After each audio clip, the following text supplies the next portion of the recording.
깜짝이야. 깜짝이야. 수능 특강 전에 기출문제는 다 풀었어요? 아니요?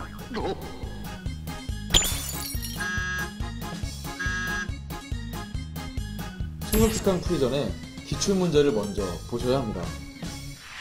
수능 특강입니다. 연계 규제지요. 이 연계 규제 언제 끝낼까 참 고민도 많을 거고 빨리 공부하고 싶은 마음에 기출문제는 건너뛰고 싶죠. 하지만 기출문제가 왜 중요한가? 우린 이렇게 이야기를 합니다. 어디서 어떻게 무엇이 나올지는 기출문제 속에 해답이 있다. 기출문제 안 풀고요. 수능 특강 먼저 푼다면 기출의 트렌드를 놓치지 않을까. 그래서 기출문제가 무엇보다 중요하지요. 아니 잠깐, 이게 언제적 문제예요? 10년 전 건데? 이건 내가 풀던 거예요. 수능 세대세요?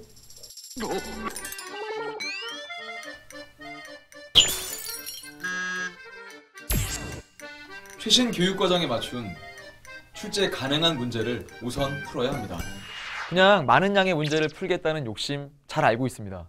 하지만 그 욕심 때문에 아주 이전 교육과정의 문제를 다 푸는 거, 그건 과욕 아닐까요?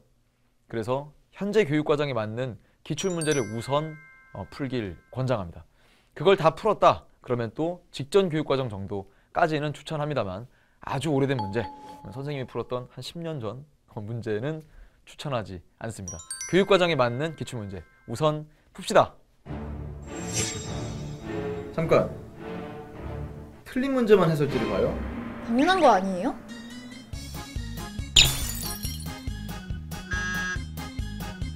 맞힌 문제든 틀린 문제든 해설지를 꼼꼼하게 읽어야 합니다. 기출문제집은요 2권의 책입니다. 아닌데요? 그냥 한 권 아닙니까? 이거 분리할 수 있습니다. 짜잔! 이렇게 힘있게 뭐야? 네, 본 문제집 한 권과 그리고 해설집 한 권으로 이루어져 있습니다. 해설집은요 그냥 단순하게 정답 그리고 무엇이 답이 되는지만 써둔 책이 아닙니다. 선생님도 또 추억 돋게 책을 한번 보면요, 이게 기가 막히죠. 여러분 여기에 아주 자세한 해설과 더불어서 추가적으로 알아야 할 것들이 또 나열되어 있습니다. 기출문제 해설을 어떻게 활용했으면 좋겠는가? 그냥 틀린 문제만 자기가 왜 틀렸는지를 확인하는 것에서만 그쳐서는 안 됩니다. 우리가 문제를 풀다 보면 맞히긴 했는데요, 확신 없이 맞히는 경우도 있고요. 그리고 잘못 풀었는데 맞히는 경우도 있지 않습니까? 출제자의 의도를 파악하는 게 중요한데 그 출제 의도와 그리고 어떻게 대응해 나가야 될 건지에 대한 교감이라고 할까요? 이 해설지에 완벽하게 다 들어가 있습니다. 그러니까 기출문제집 책은 몇 권? 한 권, 그리고 두 권의 책을 본다고 생각하고 꼼꼼히 해설까지 읽어주세요. 기출문제 푼다더니 뭐해요? 이미 한 번 다 풀어봤는데요.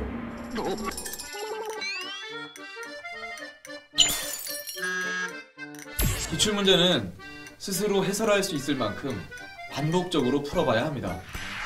기출문제를 봤어요. 또 봐야 합니다. 선생님, 저 답이 기억날 때까지 보고 또 봤거든요. 그러면 과연 여러분이 몇 번 풀이 해봤다는 것으로 기출문제를 정확하게 해설까지 할 수 있을까요? 선생님 왜요? 이거 그냥 객관식 문제니까 해설할 필요 있겠습니까? 답만 골라내면 되는 것 아닌가요? 반복적으로 풀어볼까요? 반복적이란 얘기는 그냥 단순하게 풀었던 거 또 풀고 풀었던 거 또 풀고 라고만 의미를 부여하진 않으셨으면 좋겠습니다. 풀면서 문제 맛이 달라지지 않을까 싶어요. 그 전에 안 보였던 것이 보일 거고요. 또 그리고 출제자의 의도가 계속 곱씹는 과정에서 더욱더 드러나지 않을까 싶습니다. 한 번 풀었다, 더 이상 나는 풀 게 없다, 다른 문제를 구하러 다니겠다, 더욱더 지엽적인 것에 좀 더 준비를 하겠다 보다는 본질적인 기출문제 풀이를 반복적으로 해주세요.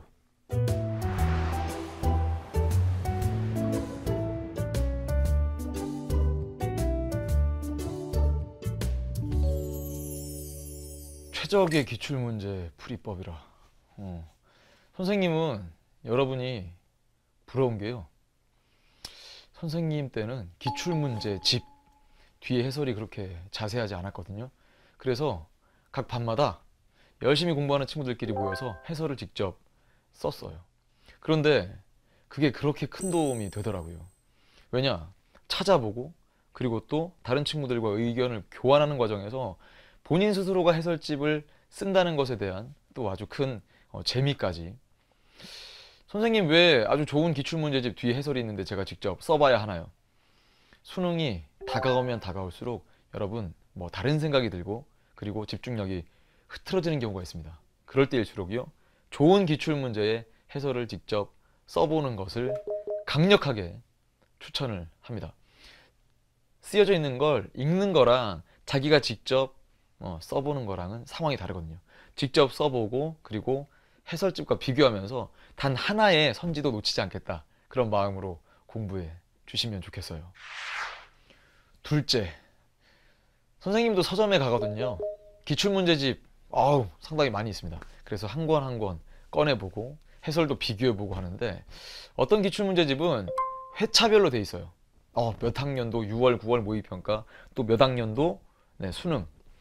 회차별로 푸는 건 언제 하셔야 되느냐?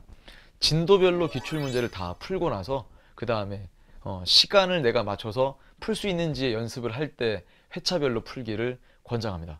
그냥 한 번 정도 풀었다 하는 그 정도 수준에서 회차별로 풀기 시작하면 그냥 점수만 낸다는 느낌밖에 안 들거든요. 그래서 진도별로 한번 우선 중요한 거 쭉 한번 정리하고요. 가능하다면 과거 기출문제부터 최근 기출문제까지의 그 흐름대로 풀어보는, 즉 교육과정에 맞는 범위 내에서 과거 기출문제부터 쭉 기출의 역사라고 할까요? 따라오다 보면 최근 트렌드까지도 여러분이 분명 캐치할 수 있을 거라 믿습니다. 선생님, 그러면 기출문제 풀이에 너무 많은 시간을 할애하는 것 아닌가요? 그럼에도 불구하고 그걸 모르지 않겠죠, 선생님도. 다만 기출문제 푸는 시간을 줄여서 다른 문제 푸느라고 시간을 낭비하진 않았으면 좋겠습니다. 어디서 무엇이 어떻게 나오는지 기출의 역사가 보여주거든요. 그만큼 중요하고 또 중요하고 또 중요해서 이렇게 당부 드리지 않겠습니까? 기출 소중함을 다시 한번 꼭 알기. 자, 이제 마지막 세 번째인데요. 선생님이 제자들한테도 물어봤습니다. 야, 기출문제집 어느 정도 풀었어? 다 풀었는데요? 그래서 푼 걸 뭐 어떻게 또 풀어요? 선생님이었으면 기출문제집, 뭐 똑같은 기출문제집도 좋습니다. 2번, 3번 준비해서 푸는 것 마다하지 않을 겁니다. 왜냐? 한 번 보고 2번 보고 3번 보고 하면서 더욱더 곱씹을 수 있는 것들이 있습니다. 책은 소설책이다, 시집이다, 뭐 혹은 그냥 뭐 에세이다, 뭐 자기계발서다, 책 한 권 산 거 다시 사진 않습니다. 하지만 기출문제집은 다르거든요. 그만큼 반복적으로 풀어주길 희망합니다. 자, 지금까지 우리 기출문제 중요성 그리고 소중함을 생각해 봤습니다. 구슬이 서말이라도 꿰어야 보배이듯이 그냥 기출문제 소중함 그냥 안다 정도에서 그치지 말고요. 이제 여러분들 직접 남을 이해시킬 수 있을 만큼 차근차근 온전히 자기 것으로 만들었으면 좋겠습니다. 이제 그 기출의 역사에서 여러분이 풀어나갈 2020학년도 대수능 문제, 여러분이 고르는 게 정답이 되고요. 정답까지 이르는 길이 해설지가 되길 희망합니다. 내년엔 여러분의 해설이 직접 해설지에 실리길 기원합니다. 화이팅 하세요. EBS가 응원합니다. 안녕!